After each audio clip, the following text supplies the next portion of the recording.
For decades now, it's been clear that investors are choosing to avoid Maine. Our population is aging, our workforce is shrinking, our young people are leaving, our foundational jobs are departing. Locally owned companies are closing or being sold out of state.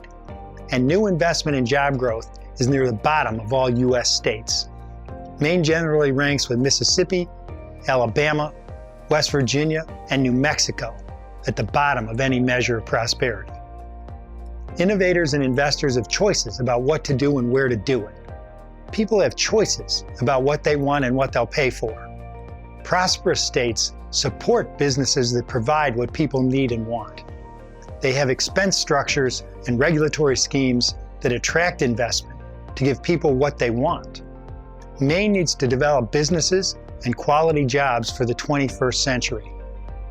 But what we're doing isn't working for our economy, our children, our grandchildren, or ourselves. We need a plan to build a strong and prosperous economy.